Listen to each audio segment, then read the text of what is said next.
원장님께서는 어떻게 생각하시나요? 예, 방금 전까지 이제 아킬레스 건염에 대해서 설명을 많이 들었는데요. 네. 아킬레스 건염은 말 그대로 여기 힘줄 같은 부분에 염증이 생기는 거기 때문에 종아리부터 발 뒤꿈치까지 이렇게 선을 따라서 쭉 아픈 게 특징입니다. 근데 이런 아킬레스 건염과 비슷한 질환이 또 하나가 있는데요. 아킬레스건 점액낭염이라 그래서 이름이 좀 복잡한데 이 아킬레스건 주변에 있는 점액낭이라는 이 스펀지 같은 게 있습니다. 그 스펀지 부분에 염증이 생긴 것을 점액낭염이라고 하는데요. 이 앞에서 얘기한 아킬레스 건염은 이 그림에 보시다시피 세로로 종아리부터 발까지 쭉 이렇게 아픈 경향이 있고요. 점액낭 같은 경우는 특징적으로 이 발 뒤꿈치에만 몰려 있습니다. 그래서 이런 스펀지, 점액낭에 염증이 생기게 되면 발 뒤꿈치가 크게 부어오릅니다. 크게 이렇게 발 뒤꿈치가 부어오르고 빨갛기도 하고 좀 욱신거리기도 하고 이거를 이렇게 만져보면 아까 스펀지 같다고 얘기했는데요. 손이 쑥쑥 들어가는 느낌도 좀 납니다. 이렇게 이제 아킬레스건이나 혹은 아킬레스건 주변에 점액낭에 염증이 생긴 거는 둘 다 비슷하게는 이제 과사용, 많이 써서 오는 병이기 때문에 적절한 휴식이 둘 다 필요하다는 거 기억해 주십시오. 네, 아킬레스건 점액낭염이 아닌지도 정확하게 판단해보면 좋을 것 같은데요. 보통 허리 디스크라든지 허리가 약하신 분들이 다리 통증까지 호소하시는 경우가 굉장히 많잖아요. 원장님, 그렇다면 이렇게 허리 질환과 우리 시청자님의 증상도 좀 연관이 있을지 궁금하거든요. 어떻게 보시나요? 예, 우리가 허리 디스크라는 질환은 굉장히 많이들 흔하게 좀 들어보셨을 거예요. 근데 허리 디스크라 그러면 허리가 많이 아프지 않을까 이렇게 생각하시는 분들이 많은데요. 이 실제로 급성으로 젊은 분들이 디스크가 오게 되면 대개는 걷지도 못할 정도로 허리가 굉장히 많이 아픈 경우가 많습니다.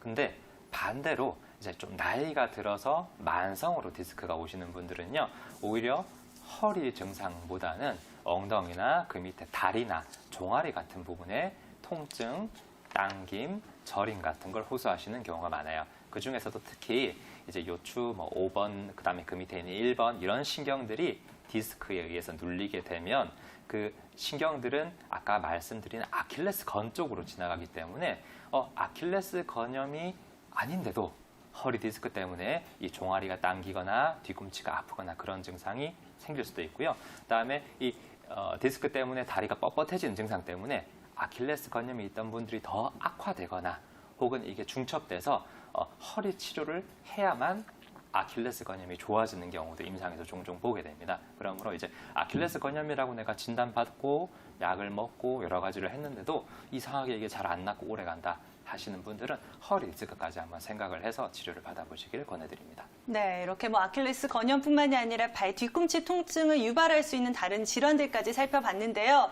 다시 아킬레스 건염으로 돌아와서요. 최준 원장님, 그렇다면 한의학적 관점에서는 어떻게 이해하면 좋을까요? 예, 한의학에서 항상 그 통증 질환을 얘기를 할 때 경락이라는 것을 굉장히 중요하게 봅니다.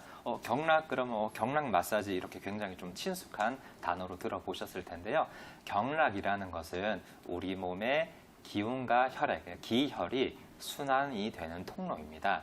이 경락은 기혈이 순환이 되는 통로인데 여기가 막히게 되면 그 부분으로 질병이 생기거나 특히나 이 통증 질환들이 굉장히 쉽게 생기게 됩니다. 근데 이 경락 중에서도 족태양 방광경이라고 해서 종아리 뒤쪽과 발 뒤꿈치를 딱 지나가는 경락이 있습니다. 앞에서 시청자님이 얘기하신 것처럼 이 아킬레스 건염이 있을 때 종아리와 발 뒤꿈치가 아프다고 했는데 딱 방광경이 그 종아리와 발 뒤꿈치를 지나가기 때문에 이 방광경락에 기혈이 순환이 되지 않을 때 이런 아킬레스 건염이 생기거나 그와 유사한 증상이 생길 수도 있고요.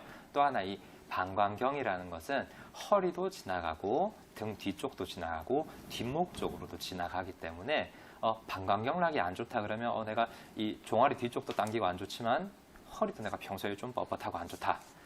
뒷목도 내가 늘 좀 결리는 것 같다. 이런 증상이 있으신 분들은 단순하게 내가 이 아킬레스건을 많이 써서 염증이 생긴 것뿐만이 아니고 이 경락 자체 병이 들어서 아킬레스 건염도 오고 허리도 아프고 뒷목도 아프고 이런 증상들이 같이 온 거기 때문에 이런 경우는 단순히 이제 소염제만 드시는 치료보다는 좀 한방적으로 경락을 좀 소통시켜주는 침 치료 등이 더 좋을 걸로 예상됩니다. 네, 그렇다면 기혈이 순환하는 통로를 좀 원활하게 할 수 있는 치료 방법도 궁금하고요. 앞서서 원장님께서 무조건적인 휴식이 필요하다라고 또 언급을 해주셨잖아요. 그렇다면 증상이 회복하려면 또 어느 정도의 기간이 필요할지 알고 싶거든요. 네. 예, 우리 아킬레스 건염에 대해서 얘기를 했는데요. 이 아킬레스 건에 염증이 생긴 질환이 아킬레스 건염인데 이런 아킬레스 건염 말고도 우리가 흔히 듣는 관절염, 그러니까 관절에 염증이 생긴 질환, 기타 다른 뭐 저맥낭염, 저맥낭에 염증이 생긴 이런 염증이 생기는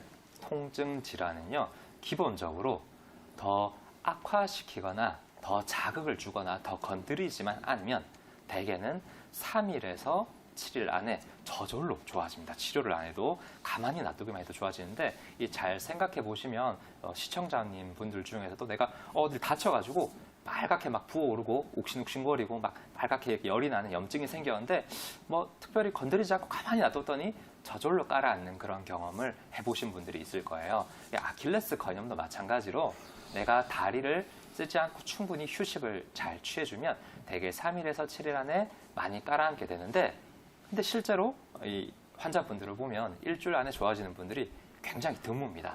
왜냐하면 이제 아킬레스건은 걸을 때 기본적으로 많이 사용이 되기 때문에 3일에서 7일 정도 안 걷는 분들은 입원하신 분들, 휠체어 탄 분들 말고는 거의 없어요. 그래서 내가 아킬레스건이 부어서 이렇게 아픈데 염증이 생겼는데 어쩔 수 없이 내가 출근도 해야 되고 뭐 집안일도 해야 되고 해서 걸으셔야 되는 분들은 뭐 반깁스라고 하죠. 스플린트 같은 거 착용하시고 압박붕대 같은 거 감으시고 최대한 덜 쓰시고 이런 것도 중요하고요. 그다음에 이런 한방 치료나 침 치료를 통해서 이게 저절로 안 나으니까 치료를 꼭 받으셔가지고 빠른 회복을 좀 도모하시기를